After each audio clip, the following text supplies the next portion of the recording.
It's time to chill out, get your coffee, and get your slip on. This is the Fortean Slip Daily Dose. Oh, that kid went on a fucking hoot of a fucking adventure. No, trust me, that drug would fucking make you, like, go further than you've ever gone in a masturbatory rage.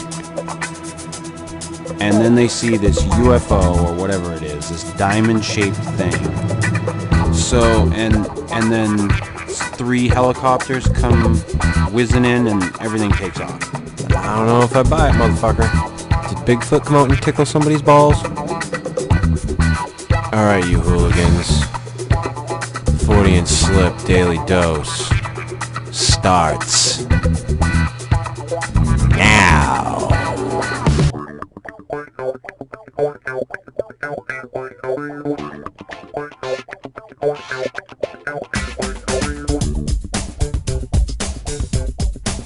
Hello, everybody, and welcome to the Fortean Slip Daily Dose, episode 31.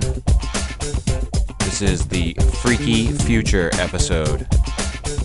We recently had Jay Cooney on to discuss underwater cryptids, and great show we had with him. I got talking with Jay about the Down the Rabbit Hole with David Batdorf that I was planning on doing at the time, about life after man and what I thought would go down. And Jay and I got talking about this field, which I did not know was like a thing, speculative zoology or speculative biology.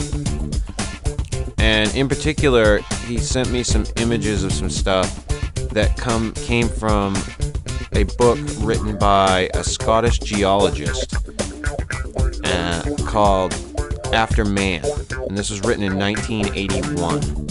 And it was a hypothesis of how the Earth would change 50 million years from now. And he also wrote a couple other books.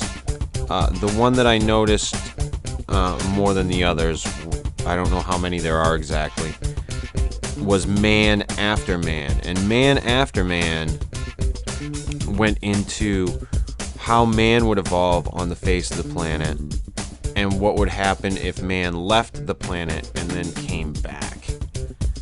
And how man on the planet would be different and how man that left and went into space would be different. There's some fucking weird shit in that. There's like these parasite people. Just it's pretty fucking weird. But after Jay had sent me this stuff, I'd been thinking about it, and I wanted to at least introduce the topics, because I plan on doing something about all of this and more in depth. But I started reading into this After Man and Man After Man and what this Dougal Dixon has done. And it's just some really neat shit.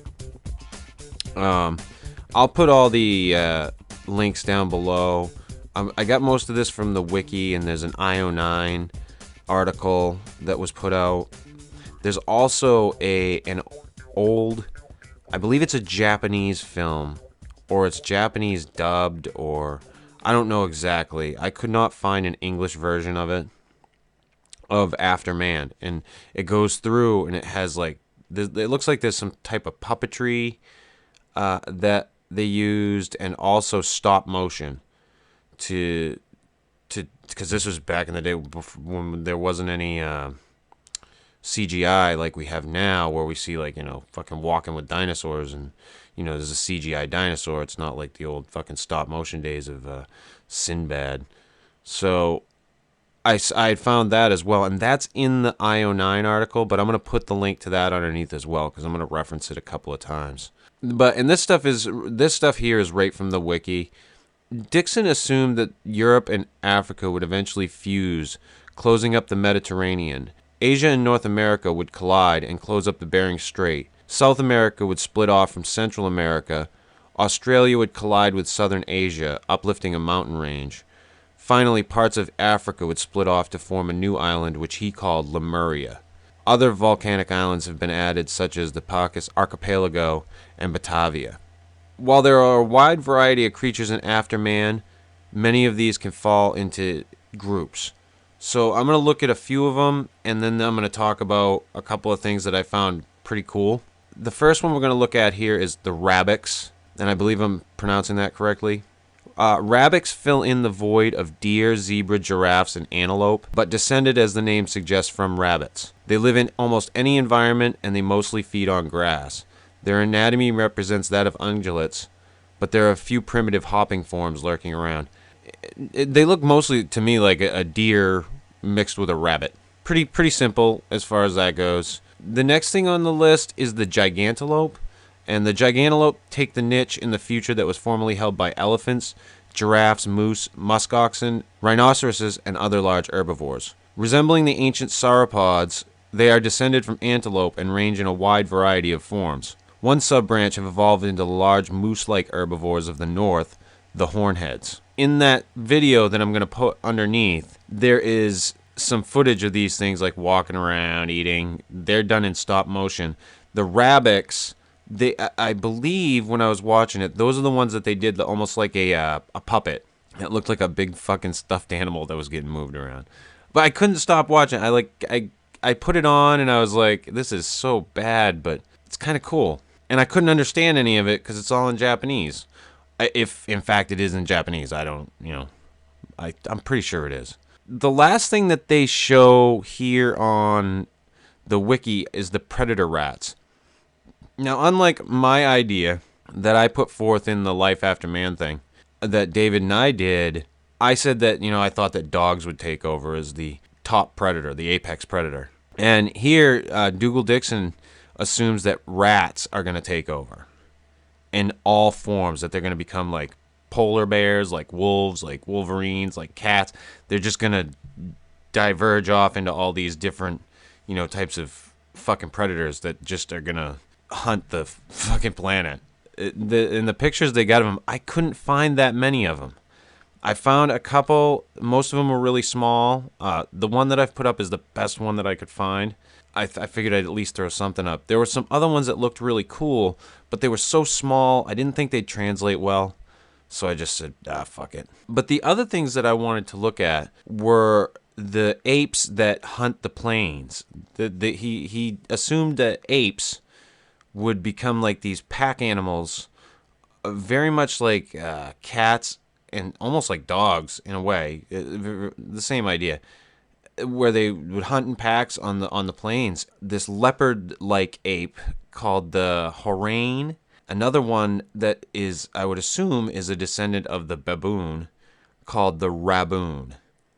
And the raboon seems to be much bigger than the Horain, at least in this video that they show, that the Japanese fucking stop motion video. And there is some stop motion of these things, the Horains hunting, and that's what they reference in the IO9 article that got me to look at it. And then I started looking at the videos, and there's a whole slew of videos on it that you might want to check out if, this interests you. And the other thing, and this is the thing that Jay had sent to me that really got me looking into this, are these flightless bats.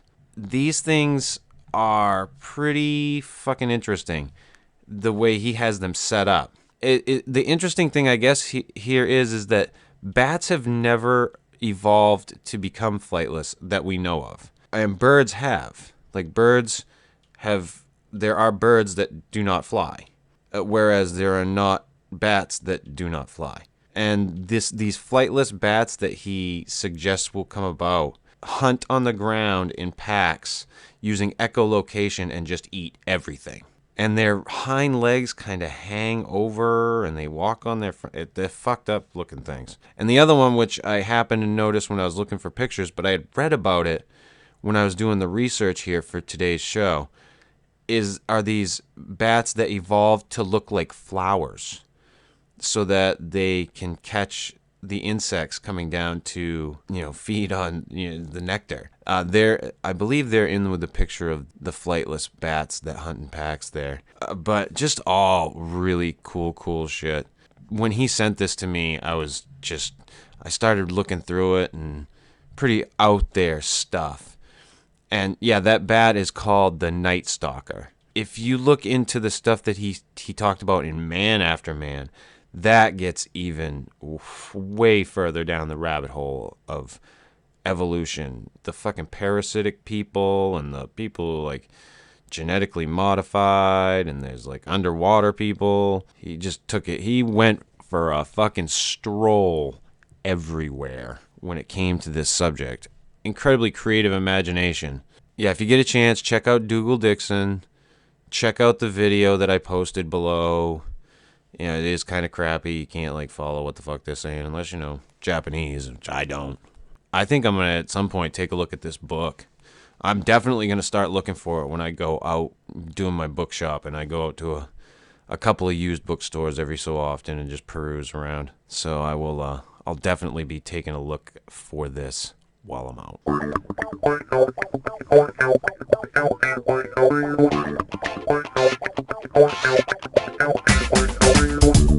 This has been the Fortean Slip Daily Dose, episode 31. If you like this shit, hit the like button, leave a comment. If you don't, hit that thumbs down button. Don't be afraid. As always, you will not hurt my feelings. That's what it's there for. Subscribe. Give us some love, people.